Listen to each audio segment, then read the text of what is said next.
Bangladesh labour পার্টির মহাসচিব হিসাবে তখন তার সফর সঙ্গী হয়েছিলাম। সেই সময় দেখেছি শফিউল আলম প্রধানের যে বাংলাদেশের প্রতি যে অকুণ্ঠ ভালোবাসা, যে স্বাধীনতার জন্য যারা মৃত্যুবরণ করেছে তাদের প্রতি যে অকুণ্ঠ ভালোবাসা এবং দেশের প্রতি যে ভালোবাসা, তখন আমি দেখেছি সামনে থেকে তার কি বক্তৃতা, তার কি চালচলন, মনে হয় যেন একটি পুরো বাংলাদেশের শফিউল আলম প্রধান এখানে বক্তব্য রাখছে। আজকে সেই শফিউল আলম প্রধানের যে দল, আজকে তার সুযোগ্য সন্তান সপ্তম মৃত্যুবার্ষিকী পালন করেছে। আমি দু একটি উদ্ধৃতি বলে, কারণ সময় নাই, উদ্ধৃতি দেব।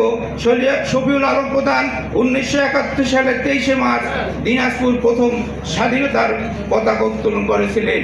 সেই 1973 সালে 74 পর্যন্ত বাংলাদেশ ছাত্রলীগের সাধারণ সম্পাদক ছিলেন।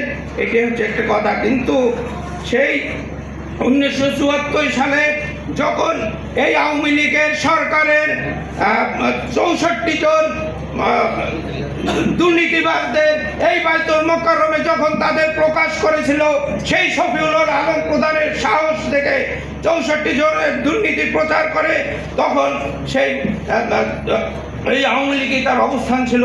কিন্তু যখন উনি বিশ্ববিদ্যালয়ে যে একটি নিজস্বকারী গণ্ডগোল বেঁধে যেখানে কয়েকজন ছাত্র হত্যা হয়েছিল, সেই হত্যায় তাকে প্রধান আসামি করা হয়েছিল। সেই আসামিতে তাকে ওই বানানো কোর্ট তাকে আজীবন যাবজ্জীবন কারাদণ্ড দিয়েছিল। তখন প্রেসিডেন্ট জিয়াউর রহমানের 1975 সালে সেই অপ্রত্যাশিত যে ঘটার পরে যখন শহীদ প্রেসিডেন্ট জিয়াউর রহমান দেশ পরিচালনা হাত দিয়েছিল, তখন আবার তদন্ত করে তার প্রতি কোনো ধরনের কোনো এলিগেট না পেয়ে তাকে 4 বছর জেল খেটে আবার বাংলায় মুক্ত হয়েছিলেন এই শফিউল আলম প্রধান। এটা একটি শফিউল আলম প্রধানের কথা বললে এতটুকু সময় এর শেষ করা যাবে না, এই ঘরে বসে শেষ করা যাবে না। শফিউল আলম প্রধান ছিল একটি স্বাধীন বাংলাদেশ সার্বভৌমত্ব রক্ষার জন্য একটি শফিউল আলম প্রধান। প্রিয় বন্ধুরা, সময় সংক্ষিপ্ত, আমাদের এখানে অতিথিবৃন্দ আছে, আমাদের জোট প্রধান এবং জাতীয় পার্টির ওনারা সব জানে। প্রিয় বন্ধুরা, আজকে এ কথাটা বলেই শেষ করতে চাই। মুসলিম লীগের খায়ের ভাই বলে গেল, দেশের মানুষের প্রতি যে ভালোবাসা, আজকে 600 একর জমি যেখানে মুসলিম লীগের সেই দান করেছিল বিশ্ববিদ্যালয় কেন্দ্র, তার নামে কোনো ধরনের সভা সমাবেশ হয় না।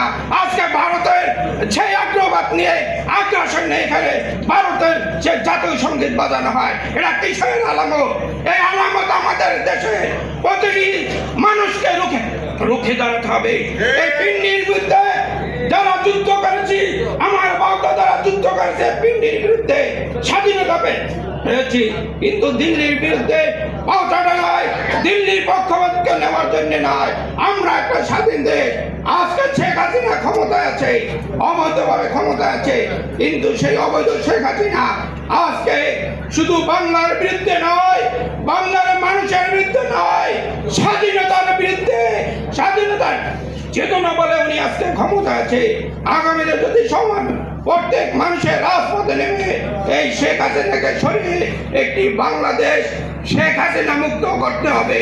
আমি সবাইকে শুভেচ্ছা জানিয়ে এবং আমাকে দাওয়াত দেওয়ার জন্য রাশেদ প্রধানকে ধন্যবাদ জানিয়ে আমি আমার বক্তব্য